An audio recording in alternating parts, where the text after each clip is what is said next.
बहुत समय पहले पहाड़ियों और नदियों से घिरे खूबसूरत राज्य कनकपुर का शासन राजा महाराज आदित्य सिंह के हाथों में था। वे निडर, बुद्धिमान और न्यायप्रिय थे। जनता उन्हें धरती का पिता कहकर पुकारती थी। महल में उनकी बेटी राजकुमारी अद्विका राज्य की सबसे दयालु और साहसी राजकुमारी मानी जाती थी। एक शाम भारी बादलों के बीच अचानक खबर आई कि पड़ोसी राज्य रुधिरगढ़ का भयानक राजा दुर्धर कनकपुर पर कब्जा करना चाहता है।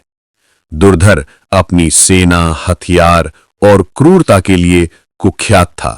कहा जाता था कि वो किसी भी राज्य को सिर्फ इसलिए जीत लेता था ताकि उसके ताज में एक नया रत्न जुड़ सके। दरबार में हलचल मच गई।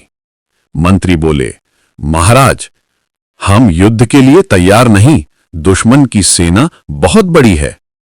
महाराज ने शांत स्वर में कहा, मैं आज 2 वचन लेता हूं।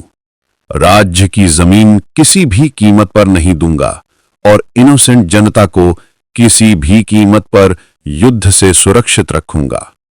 दरबार मौन हो गया। सबको लगा ये वचन निभाना असंभव है। दुश्मन की विशाल सेना। राज ने रात के अंधेरे में अपनी गुप्त योजना लागू की।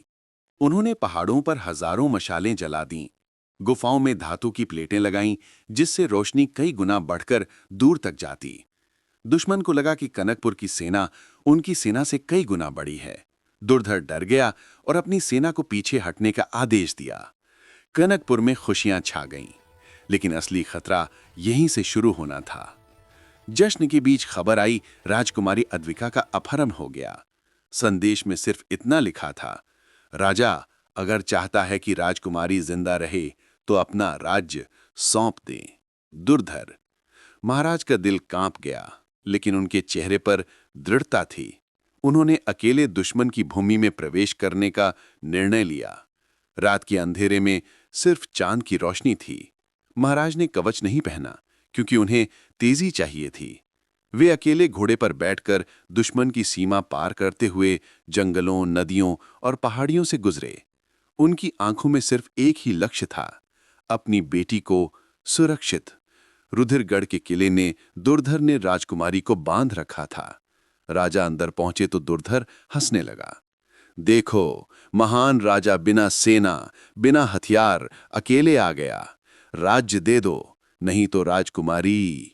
महाराज ने उसकी बात बीच में रोकते हुए कहा, मैंने 2 वचन लिए थे, लेकिन बेटी को बचाने का वचन सबसे बड़ा होता है।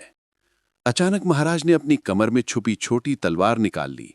दुर्धर ने अपने सैनिकों को बुलाया, पर महाराज बिजली की गति से लड़ने लगे। एक एक कर सभी सैनिक गिरते गए। दुर्धर ने भारी तलवार उठाई।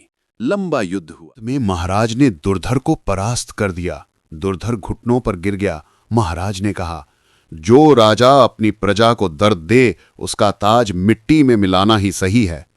और दुर्धर को कैद कर लिया गया।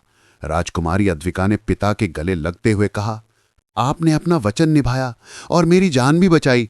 महाराज मुस्कुराए। राजा का असली ताज उसकी प्रजा का विश्वास होता है। जब वे वापस कनकपुर लौटे, पूरा राज्य फूलों से सज गया था। रास्तों पर दीपक जलाए गए, ढोल बज रहे थे और लोग जय जयकार कर रहे थे। राजा की बहादुरी का किस्सा दूर दूर तक फैल गया और आज भी लोग कहते हैं कि जिस राजा का दिल उसके ताज से बड़ा हो वही सच्चा महाराजा कहलाता है। ऐसी ही मजेदार वीडियो देखने के लिए हमें सब्सक्राइब कर लें और बेल आइकन प्रेस करें।